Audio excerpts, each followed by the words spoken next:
Yeah. I'm in Lebanon. It's Okay. do you know where that Yeah. is? Yeah, I grew up in Pennsylvania. That's why I was Oh, asking. okay. Yeah. See, I grew up in New York. So yeah. So Oh, yeah, cool. Yep. It's a nice, cute little small city. It's a unique city. It's like very urban and it's surrounded by all this rural yeah.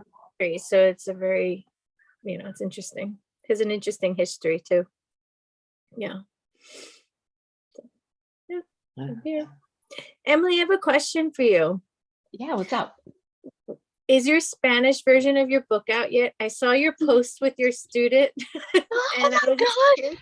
And she asked me for it too. She goes, all right, I'm done with the English version. I need the Spanish version. She wants her mom to read it. So Well, I'm I thinking Oh, some of yeah, my students who would love to read your story and like, you know what I mean? yes. Well, last I heard, Doctora Monica Lara, do you know her? She wrote Toma la Palabra. She's Okay. helping with the translation. So last I heard of the Silence Conference is that they were working on the translation. So Gotcha. it's on the works. I just don't know when exactly. They told me to give them a year. So by September, it'll be a year. So I'm hoping by September it's out. So what I did this week is I had to cover for an English 1 class, and the teacher wanted me, because I was covering his class, he wanted the students to read one of the chapters from my book. So I have the PDF version of the book. So I was able to take one of the chapters from the PDF and translate it in many, like I have 2 different languages in that classroom. It wasn't a perfect translation, because it's PDF, I couldn't edit Mhm. it, but it was good enough. So it felt so good to read part of That's my book cool. into Espanol. Yeah, that's It cool. was so good. It was so good. But yeah, I'll let everyone know for sure. Okay. It's sold out, everyone. If you go to oh, Amazon, it's not Wow. available. I know it's good, but it's not good because then you can't go to the website to order it. Of course, Silence has it, but some people have, a Prime that they don't Yeah. pay shipping. But well, welcome everyone. Who else is here that I haven't heard from? Jolanda, Courtney, how are you? Really, thank y'all for being here. I just couldn't skip our April May. That's what April May meeting. I'm calling it April May because we are having one at the end of May. I have a speaker oh, come on, but Mhm. this one was just because I missed April, and I really wanted to share with you some of the lessons that I have done toward the end of the spring, toward the end of the school year. So I'm going to share what I have. And if you guys have something you want to share, please do so. You all have access to share your screen. So after I share it, if you want to just, share an extension of what I share, or if you want to go ahead and, have the floor and share your ideas, please do so. It's being recorded so you can share with your friends, or we'll have it there for future other teachers. I've heard brand new teachers are going to my YouTube channel and going through the recorded versions of this because we're giving them so many good ideas. So let's share what we're doing. Yeah.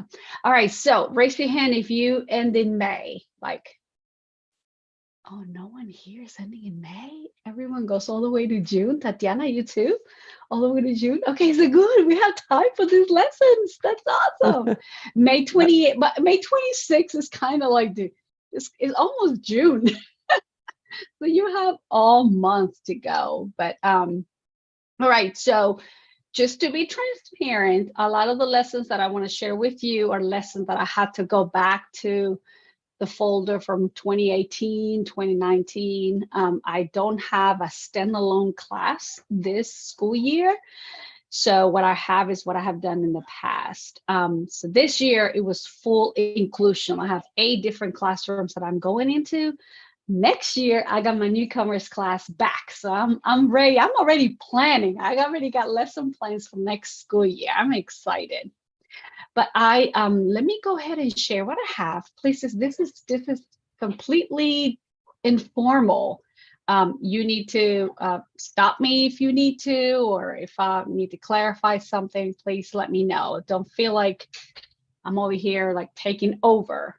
I can't see you, so if you raise your hand that I can't see you because I'm looking at my screen, but just unmute yourself and jump in there if you have a question, okay? But this one right here is by far one of my favorite end of school year. So we do this, I don't know, maybe the last week or two, maybe, just because what I do is I share a Google folder with every single picture I've taken like all year, starting from like September all the way to the very last picture. Some of them are staged pictures, some of them are random pictures. They don't even know that I took the picture, like this one. So I share this folder with all of my students. I give them a link and I said, open this link and go through the pictures. And I want you to choose the pictures that when you look at it, you'll say, oh, I remember going to this class and reading to these kids. Like, oh no, I remember reading these books or something like that. So, because looking at a picture is going to give you the language that you're going to need to talk about it. So they take that picture and they add a sentence to it. So of course there is literature attached to this assignment. So students choose their picture first. I do partner them up so they can get ideas on how to word their sentence, because it needs to be academic. But what does that picture mean to them? You know, how did that moment marked your life? You know, I'm just finished reading the Power of Moments, and it brought me to thinking about this activity. I'm like, oh my gosh, that's like the activity I do with the pictures, where I give them thinking about that special moment. And so the students go and they make as many slides as they want to. Like, I give them this one to start with. So this one, it's something that if you want the link, I'll share the link with you. And then they just change their names. Of course, I have them make a copy, or I force it to make a copy. And then they put their name here. We have the school year. And then they just add a slide, as many as they want to. We practice reading it, and then they present that. So it becomes a presentation. So of course, it's not just spending time in the computer pasting pictures, but it's an academic activity. What do y'all think about this one? Tell me something. I think it's beautiful because there's that reflective piece, you know, and if this is from September until May, obviously their proficiency has grown, and that would reflect itself in the sentences that they create and how they present these to each other, to you. Perfect. Yes, I love that feedback. Thank you so much. And if you don't have any pictures, what will be another way to do it? Let's think about it, because some of you may think, oh, I'm going to do that next school year because I don't have any pictures. But reading the book, The Power of Moments, gave me the idea that we should go back and reflect on those little moments that we had in the classroom. We are in charge of our classrooms, and we are the ones who are creating those moments for our students. And it would be so powerful for them to tell you, wow, Miss Francis, I really loved this lesson because it made me feel this way. I really loved X and Y lesson because I learned, you know, whatever. I think that can give us a really good picture of the moments we are creating for our students. Because if the students have nothing to say about the lessons we gave them all year long, or the moments they lived in our classrooms, then we need to reflect on what's going on in our classrooms. Yeah. Any idea how this can be modified in a different way? So I'm thinking, with my students, I keep a portfolio of their work even from past years, because I have the kids, you know, for years sometimes.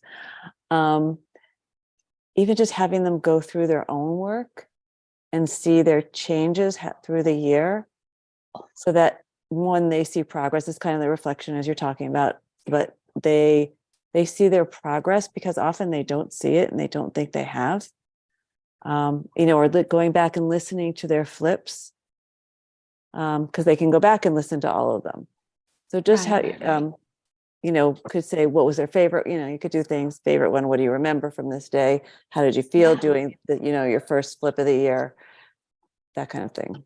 I like that. I like that idea. And I do the same thing, like the classroom, the wall is dripping with work from students. So they can just go around the room and explaining how they felt about, oh, look at me at the beginning. I couldn't even write anything. Look at me now, so reflecting on that, that's definitely a modified way to do this assignment. But reflecting on an end of year, it's important because it informs us as teachers. How is it that we're impacting them with our lessons? But it also makes them realize that what they did was important and what they did mattered. And it brought them to the point where they are now.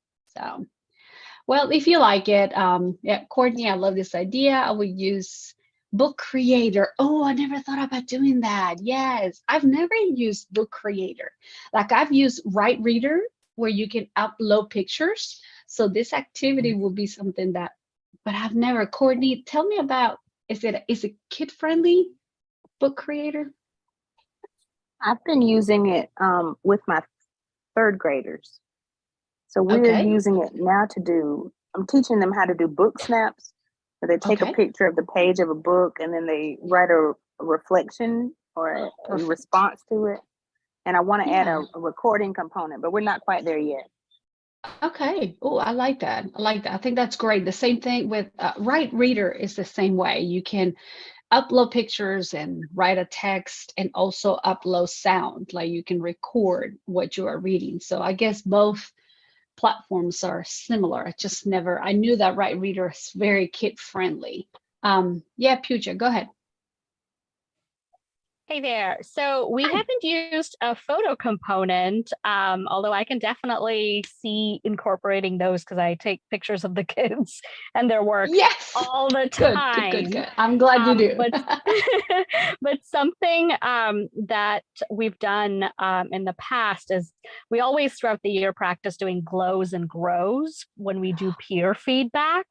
And so we do this affirmation thing where they write their own glow and grow. And it's just such a nice way of having that positive self-talk and building mind that we head into next year. And it's just on a little card.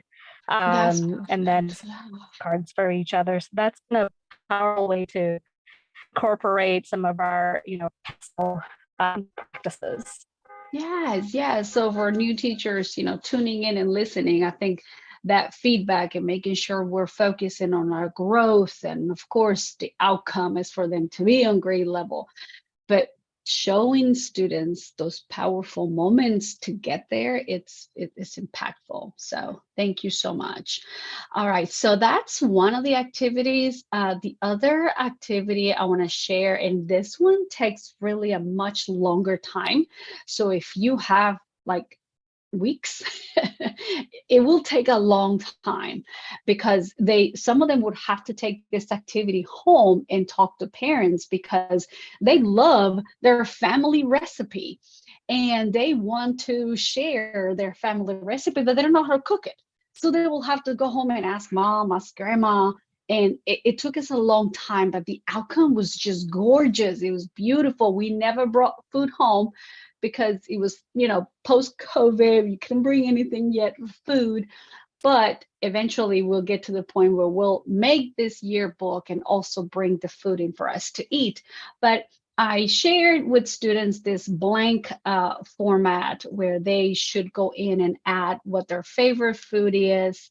And this slides already created, all they had to do was put in their picture, something about themselves, so like why they picked the food, the name of the dish, where's the dish from, all the ingredients. And of course, there's a recipe checklist that I have them do before they have all of this. So once this is some sort of like a graphic organizer. I do have also a graphic organizer to go along with this. I didn't pull it out, but if you want it, I can find it.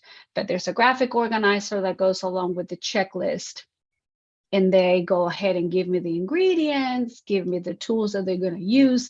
So look at all the language that they are learning, because they're going to have to like figure it out. Hey, what is this thing called? To cut knife. Oh, okay. So that's a word that now they own. And so it's a powerful way for them to learn just different vocabulary. It has nothing to do with like school, but it's something that they use at home. And it's so great for them to bring it home. And then, the slides, I will say each student has maybe 10 slides, but it's because I broke it down into ingredients, steps on how to cook it.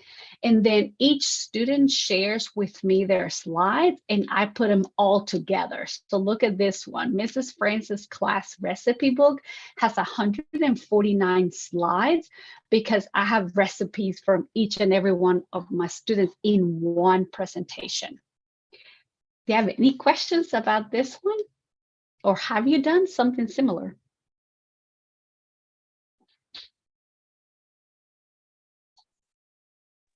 I've done a recipe book, but I love this because it's like a nice tie of, I think it builds that like a nice closing of class culture, even with them together. So I really like that.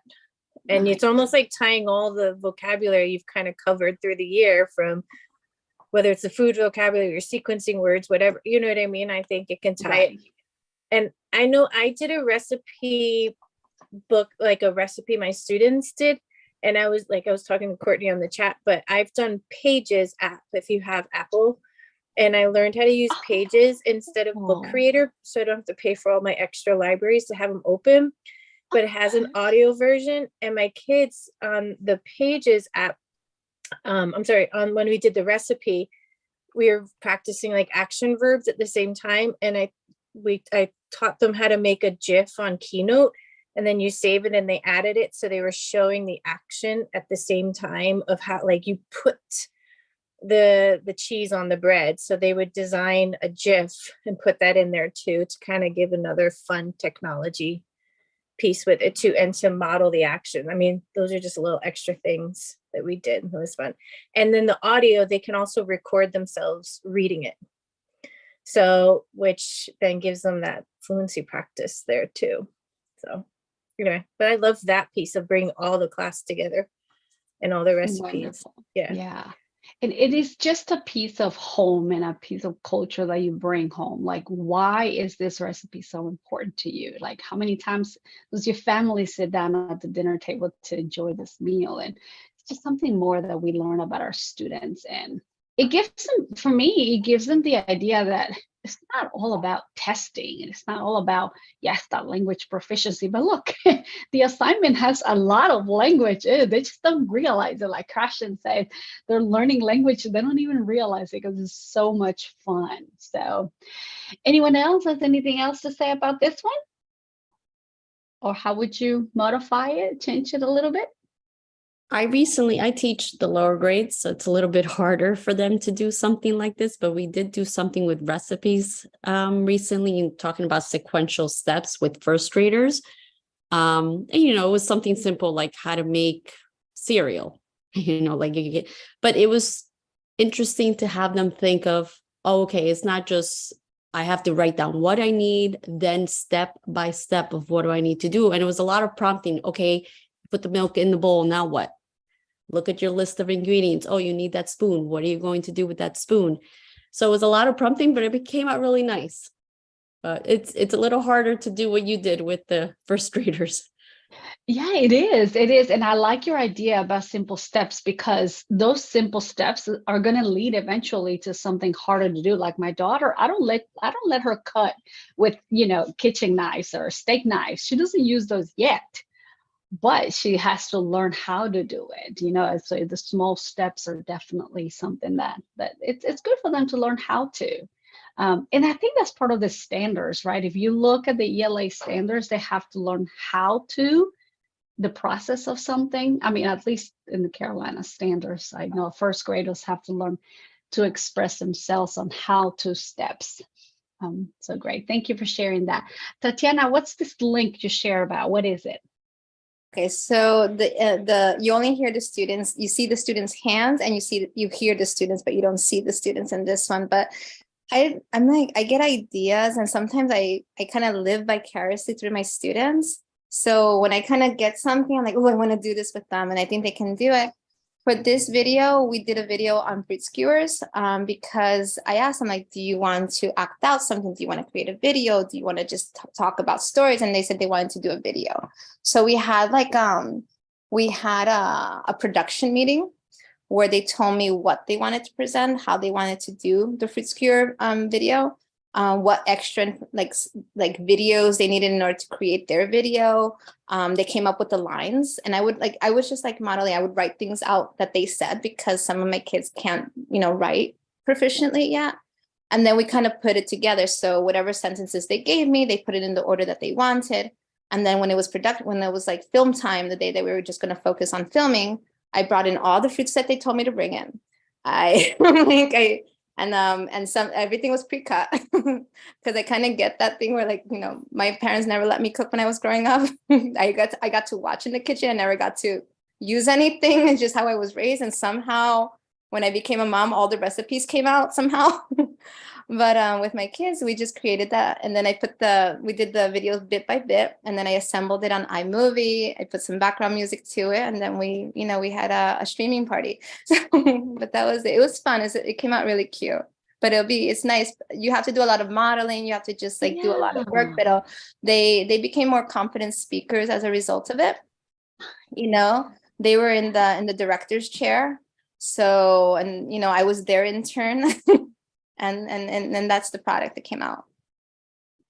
They love that. So if you don't mind, I think I'm going to add that YouTube when I add it to our today checklist. So all these things that I'm sharing with you, and Tatiana, your YouTube video is going to go there. Such a great idea. I think anything to make the kids excited about something is always worth doing. So thank you. I'm going to share, let's see, I got a couple more I'd like to share. That's the same one, this or that. So a lot of people teachers would do this in class, like when they have 2 minutes before the bell rings. All right, guys, this one or that one, this one or that one, which one is better? Would you rather? But I extend this into a writing lesson. Okay, if you picked that being too hot, it's something that you like, then why? So turn it into a sentence. So you could do this the first few minutes of class, or you can even turn it into a day lesson. So that's a slide. I stole this from someone who shared it on Twitter. I was like, oh, I'm making a copy of that. So these are always fun to do in class, but I would say take it a step further so students can learn the language, not just expose to the language. Make sure that they use it for something. So which pet is better? Dogs. Okay, dogs is a entering answer. Let's turn it into a mid-level. I prefer dogs because, or I prefer cats because, and turn it into a much better assignment. I'm sure you've done this. Of course, by the high school level, you have this social media battle, as in which one is better. I think we ended up getting stuck on this one with my high school students, because that's it. There was a huge argument, and we turned it into an opinion. Okay, we're going to convince this group that Instagram is better because, and it was a whole battle in the classroom. So it can turn into a much bigger assignment if you want to use that one.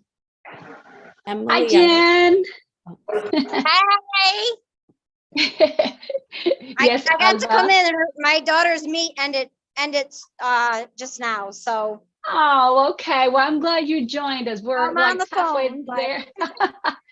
Oh, okay. All right. But we recorded it. It's still recorded. We're still sharing, but you can go back and watch some of the things I just shared. But I just finished sharing about this and that. Alba, you were about to say something? Yes, I actually collected a whole bunch of would you rathers for every day of monthly thematic. And I started to do it for 2 years now. I've been doing the last 5 minutes of the period because I was noticing a lot of my students just weren't talking enough. And now they live for it. And God forbid I forget to do the would you rather of the day. They remind me. But at the bottom, I would put the starter sentence, like, would you rather? And it was always something very difficult to choose a one. And then there would be like, I would rather blank because, and they would have to tell me why. So I think that really helped with the speaking part. And a lot of them are so compelling, right? Like whatever you choose. I would love to see, I would love to see what you have. And if you don't mind, we can add it to what I have. So I'll share the link for the document and y'all can add your links to that page. As a matter of fact, I'm gonna go ahead and share with you right now, guys. So you can, if you have anything, you can go ahead and start adding it, but it's the same document that we used every time with all the months and the resources for each grade level. So you add it wherever you want to. But I lost it here. All right, so here's the link. So as we are talking, if you have a link you want to share, please find if it's elementary, middle, or high, and just share it there with us. That would be wonderful. Jen. If you want, I can show you like one of the slides. Go for it. Yes. You want to show it now? Yeah, Go let for me it. see if I can Yes. show. Yes. I'm not sure if this is the one. Let's see.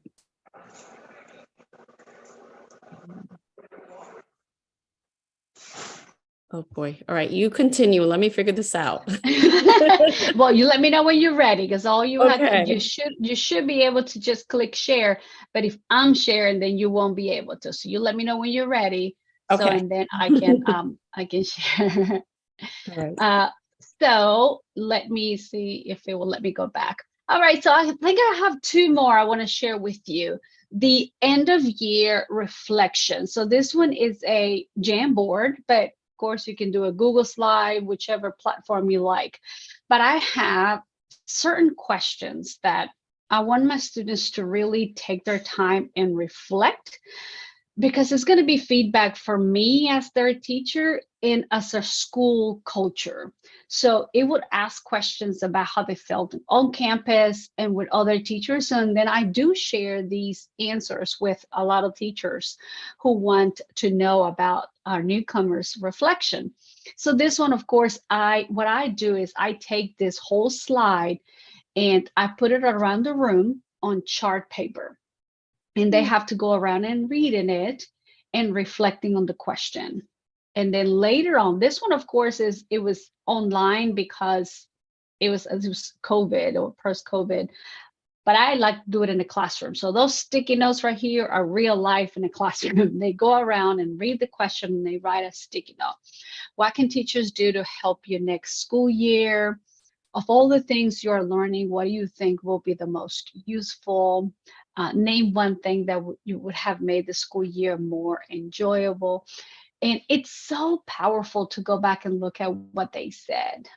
So, you know, if it's something that we can change as a school culture, I bring it up to my school principal and I say, listen, my students felt this way about certain thing. What can we do to change it for our students? So this is just an opportunity that students can have to reflect on how we are doing on campus and in the classroom to help them learn.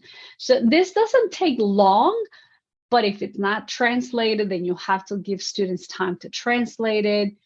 It will be good for them to go around and read some other answers. So turn it into not just here's my sticky note. Here's my sticky note.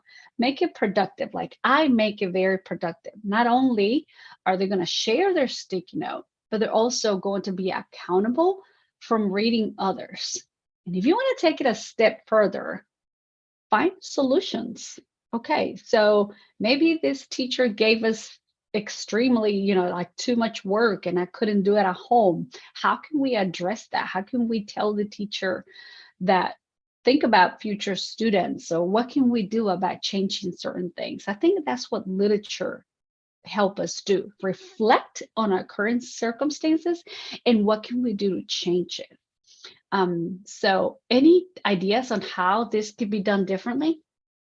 Or would you use it, or have you used it in class? Hey, Emily, thank you so much for sharing that. Every year at the end of the year, we do a Google form or, a paper pencil for the little ones, but a FACES scale, and they're individual. And it asks a lot of the same questions, but I love this collaborative gallery walk type of reflection because it does allow them to see some commonalities between what they want and what they appreciated, as well as what's showing up in their peers' thoughts. And I actually really, really love that it's incorporating that collaborative piece. The other thing I want to share, we did a listening session, I want to say 2 years ago with our middle school and high school students. And that was incredibly powerful to have a group of their peers just being able to talk through some of these questions. And we actually put the results and the feedback on slides and presented it to our administrators. And that was really, really powerful to be able to share that. And it informed some of the priorities that were shifted for the following year. And then it was such a key practice. We held our very first listening session for our EL families this year. And so we were able to hear from our newcomer families about what they have appreciated about school and what suggestions they have for us to change things in our school and our district, and advice that they would have as now veteran newcomer families, so that we can help families in the next school year. So that has been some really positive change. Tell me again, what grade level is this? It's like middle school, high school? The listening sessions were middle school and high school, and it was co-facilitated by our Trails team. The listening sessions for families, we just left it open to K-12 families, and we really encouraged our newcomer families to drop in. And it was virtual so that they could attend regardless of transportation. Yeah, I think that's always powerful. If you don't follow Carol Salva, she has done something like that. I think administrators or stakeholders hearing it from students themselves is much, much powerful than us sharing about that. Hannah, go ahead. So it's similar to what Pooja just talked about, but we did. So we had a list of 10 questions. I think it was 10 questions, and we asked students individually from grades. We had about 10 students from all the way from grade 1 to grade 12, and we asked them questions like similar to the ones that you asked. And we created an iMovie. We did not show their faces. We just had their voices, and we created an iMovie and showed it to all of the teachers in the district. And that was like a huge change in perspective for the teachers, because they heard things from the kids' voices, because it was actually the kids talking and answering the questions. What's life like at home? How is it different here than in my country? Just how do you do homework? Is homework different here? So it was really very powerful. It was at the beginning of our training for a sheltered instruction for our district. It was a really interesting thing. So that's definitely powerful to give them that platform. And I like the fact that you couldn't see their faces, because they probably felt more comfortable if you told them, hey, they can't see you. So whatever you say, they can't see you. So that's is that recorded somewhere, accessible to see it? Or so I'm not in the district anymore, so I don't have access. Okay. I have the questions that we asked. Okay. But I don't have the movie. The interesting thing was some of the teachers could figure out or heard some of the voices, so they knew which students they were without us knowing, without being obvious, but they could hear in the voices like which students was like, oh, I did not, and so they would come up to us, I didn't know this about this student, and wow, just kind of personalized it for them. Yeah, I'll but put if the you don't questions mind, on. share those questions. I think Sure. sharing those questions will be great. At least we have, if we've never done it, like I've only done it like written. I've never done anything like that, but it will be good to get an idea of what questions to ask. So Mhm. yeah, go Sure. ahead. Tatiana, go ahead. I just want to just uplift Hannah, and I think it was Pucha who spoke before, because that information is powerful. Like we need to be able to share that information. If somebody has a script that's already been successful, I would love to replicate something like that, because I have parents who have been in the country a year or two, and because their child cannot meet benchmark standards, state standards, they think something's wrong with their child, but it's the American system, or it's the New Jersey system where we're in, right? Sure. And they need time, but then the child starts to feel frustrated. The child feels like they're less than because they can't keep up with their native language peers. But if we're not engaging conversation, although, we do our best, within my small group, because I am a low incidence district, I try to spend as much time as I can with my parents. But then it's still, it hurts, it hurts that you feel like you got to keep up with the Joneses. Mm-hmm. Yes. Go ahead, Alba. So I think I figured out how to share. Okay. Let me see if I got this. Yeah, go ahead. But thank you to those who shared about that. And Hannah, we're looking forward to see those questions. Can you see that? Yes. Okay, so this is like one of the questions for May. Okay. Would you rather have a body covered in feathers? And so usually I would put, this one doesn't have the sentence starter. Right. In the beginning, when I started doing this, there were no pictures, but my really low kids that had lower level of English, it was too much explanation. So I had to put the pictures that would help them. Sometimes it's a video or a GIF. So that's the would you rather.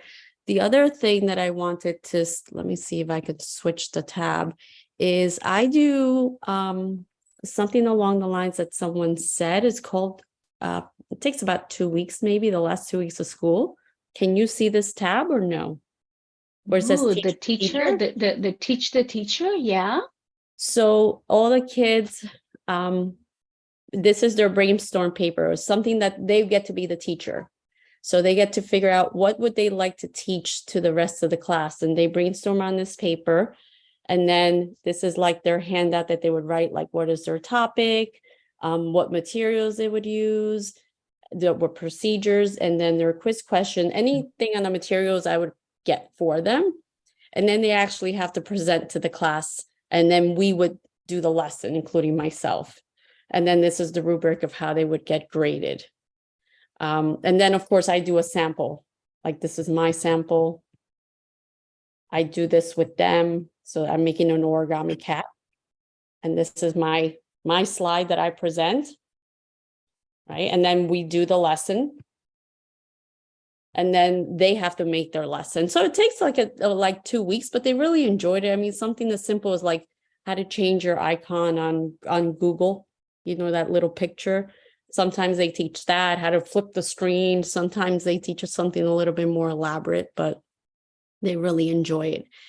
And then one last thing that I wanted to share was a website that, and I'll write it in the chat. If I just used it today, because my students will be taking the NJSLA, which is the state testing. And I wanted to see how they feel, like if they're having anxiety or anything about it. But I wanted to make it like anonymous. So nobody in the room knows how they feel, or I just wanted to get a feel for the room. It's called www.menti.com. I don't know if you've ever used it. You can create any kind of survey, and you can have it so it shows on the board, so you can see when the kids are clicking as they click, or you could have it so it doesn't show. So I did that with them, and it was very interesting because obviously the majority of them are very nervous, but there were some that understood that it doesn't matter if they get things wrong. Like it's okay to make a mistake on this test. So that was comforting, but it's a great website if you want to try it.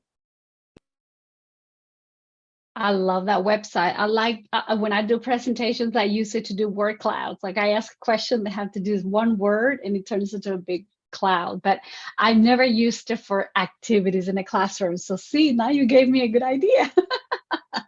And it's so easy to set up, right? It's very quickly to do your question or whatever activity you're doing. But are you willing to share your would you rather? And I really like the teacher letter, if you are willing to share that.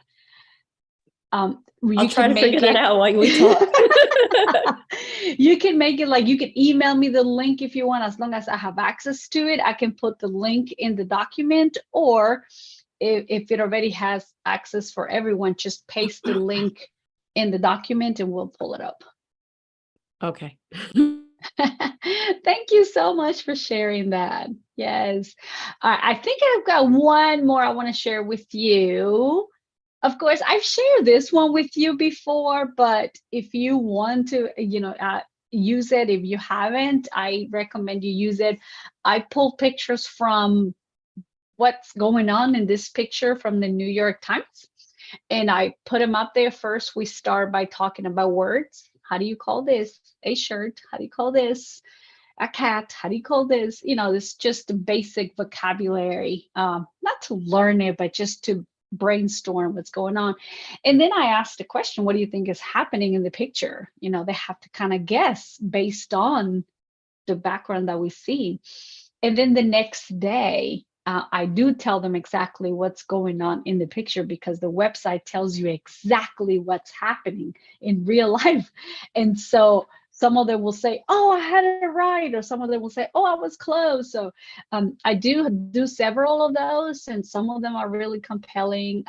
I pull up also pictures of real life characters, like Emmanuel's Dream is a book that we read, and there he is in real life. So we talk about him too, and we brainstorm words around this picture. So that's something we do in class. So I use Jamboard. You can use any other. Yeah, tell me what you think, Pucha. I love those what's going on in this picture images, but I grab other stuff too. And a variation that I do for my higher level kiddos is I make them ask a question. So we practice out, I wonder what, I wonder why, I wonder why, I wonder, and it just like gets them to that next level of thinking and expressing themselves. And then for my mid-levels, after we go through our nouns and our basic verbs, we'll go in and add adjectives, and it's all color-coded, PWIM. So that's been really interesting. Yeah, that's so cool. I never thought about that, asking a question, because they do have to learn how to ask questions. And I think the WIDA test makes them ask questions too. So that's definitely something I need to add. Look at my dog over here growling at someone out the window. He's going to start barking. I'm going to be mad. So the question in the chat about teacher appreciation. Does anyone have a teacher appreciation, like an end of year activity that you've done before? I've never done a teacher appreciation activity. I've received them. Like, I love getting those notes that other teachers do, like, I like Miss Francis because, and I'm like, I've never done that. Letters, okay, I like that. That would be a good idea. I don't know. I've never done any. That's something definitely I need to experiment. All right. Are you ready to listen to me again? I got one more. Look, I promise you. Look, this is my last tab. I promise you it's my last one. So this one shows, again, someone shared on Twitter. I made a copy of it. See, right there says copy, future goals, vision board. So what does your future look like, especially for high school students, or really little kids? I feel like we're thinking about what career, what do you want to be when you grow up? It's a question that even little kids should be answering. And so they go to the next slide, and it kind of looks like this is one already done for them. But the questions are on slide, on slide 3, like insert a photo of the future career. So they have to find a photo of what do they want to become when they grow up, or insert a photo of something fun you want to do in the future. Like if you want to go hiking, then put a picture right there. So this one comes up really good. You can do it at the beginning of the school year too, but I think closing the year with thinking about the future, it's so powerful. So what do you think could be an extension of this? That's my last share.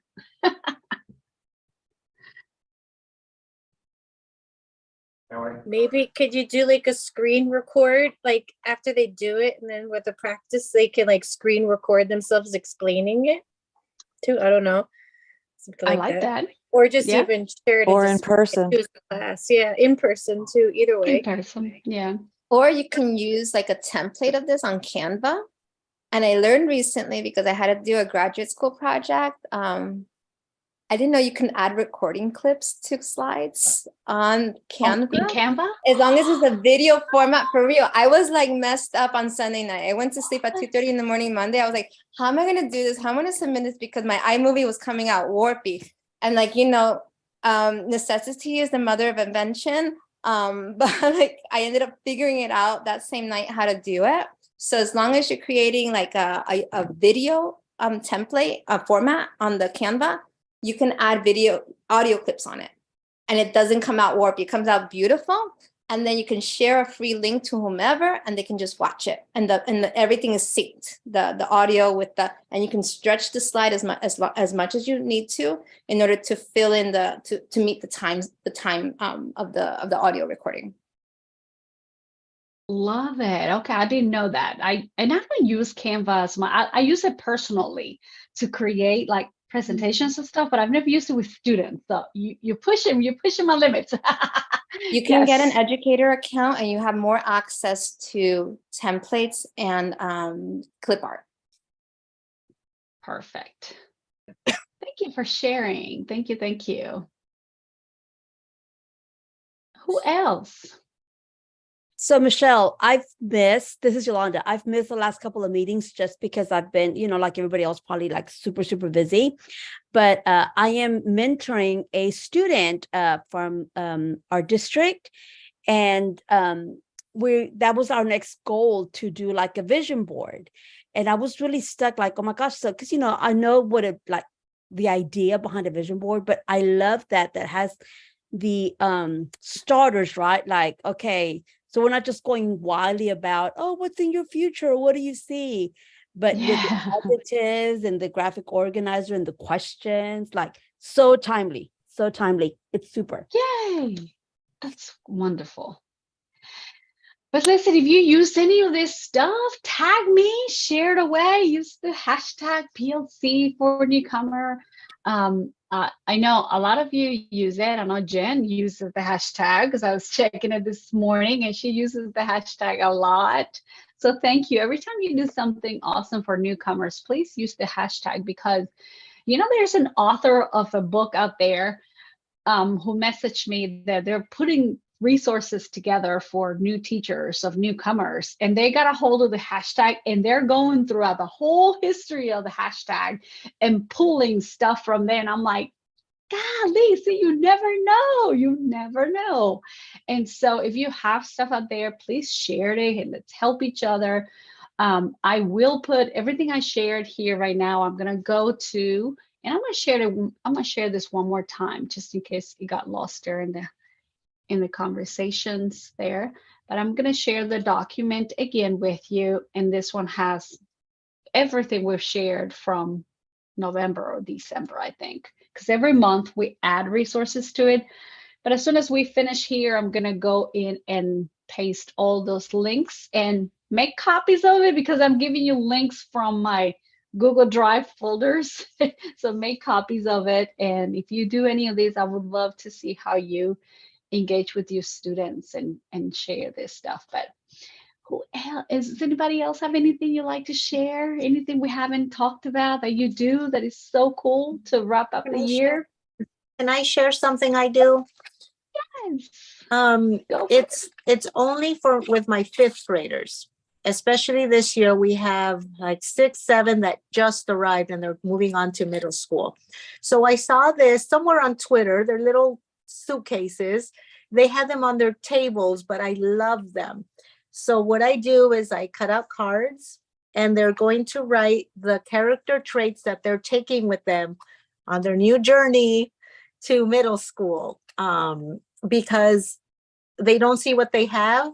They're afraid of the future. But I say, look, you're so perseverant, you're so resilient. And usually I start with one word and give it to them, and then they think of their own words. And sometimes friends help them out. Like, you're really creative, and so they take their little character traits in their luggage to middle school. I love that. I love that's so cute. But you've got to let where did you get the little suitcase from? I found them on Amazon. They're like Okay. $10, $12. They're party favors or candy boxes. And you put them together, but they're super easy. And then I just put in the little cards, or they put in their little cards, and that's it. Is But each one of them $12? No, each for a pack of like 50. Oh, okay. I was gonna say I'm not paying $12 No, for not each. it's like a pack. I use them for years because I only have like 6th, 7th, 5th Go graders. find it. Yes. I love this idea. What could be what would you do differently, guys? Like, let's think about how else would you use this? Like this little suitcase. Like now I'm thinking, I want to put my powerful moments in that little suitcase. Like in the classroom, what was so powerful in the classroom while you were with me? What do you remember? Like, put it in your suitcase. So there's so many possibilities with these little suitcases, and I'm gonna go find them. It's just nice because they do have to. They feel so lost, and they need to know that they have so much inside of them already, and they need to take that and bring it forward. So it's worked out very nice. That's beautiful because there's so much happening at that age, cognitively and hormonally, and the growth and everything. For them to remember that piece of of innocence as well, to a certain extent, that they can reflect on as well. It's beautiful, mija. Thank you. I'm definitely stealing that one, that's for sure. All right, Monica, what is this? Great ideas. You have to go. Okay, bye, Monica. I think we're getting ready to close down, unless somebody else has anything to share. Who else? Emily, I transferred the links to the document, the ones that appeared on the chat for you, so you don't have to worry about those. And I also added one more for me, which is a podcast I did with some of my learners. If you want to check it out. Nice. Yeah, it's like an idea. It's a baby. It's still an infant. There's only one episode. Okay. But the link is there in case you want to check it out. For sure. Thank you for adding it. And then if in the next few days, don't do it later, but in the next few days, if you can think of an assignment, or you're looking at your folders and you see something, just add it to the document, because I'm going to put this document link on our video description. So anybody who watches is going to go there, but you don't want to do it next month or so, just for the next few days, because it's for the end of school year. But hey, next school year, I can go back to this video and pull up all these great ideas. So thank you so much for joining me. And it's always so much fun to come together and at least chat. I know it wasn't a huge presentation or speaker today, but it's always good to see what's amazing going on in the classroom. I think we're doing great things. I am a huge promoter of high standards in the classroom. What I mean is we're not doing just, here's a list of vocabulary words, here's a list of sentences. To me, that's just wasting students' time, and there's no connection creating there with students. But when we come out with lessons like the ones we talked about, you get to know students, you let them know how important they are. So the meaning behind the intentionality behind these lessons that we talked about is getting to know our students to a deeper level, and then giving them opportunity for them to share with the rest of the school, right? And so thank you for everything you do. Thank you for working with it's not the most difficult population, but the ones who everyone had given up on. You know, I have teachers who had given up on our students. He's just not motivated. He's not gonna make it. But we're still there, right? We're still there cheering on them and making sure that they make it to the line. So thank you again for coming. Stay connected, email me, share this out with your friends if you like, or on your social media platforms. But I appreciate you and love you for what you do. Thank you. Thank you. Bye, Emily. Bye. Thank you. Bye, Thank you, Emily. everyone. Love Always ya. good. Bye. I always Bye. feel better leaving here than Oh, when I I'm came glad in. you do. And So thank you, thank you. Hannah. Don't forget to share those questions with I us. did. They're already posted there But where did you put them? On the May. form? on the document. Oh yeah, perfect. You are so good. Thank you. Hey, if I don't do it when I remember, you know. I know I'm gonna forget. That's why I'm gonna sit down right now to add my links because I'm gonna forget Awesome. later. Thank you, because you have such great stuff.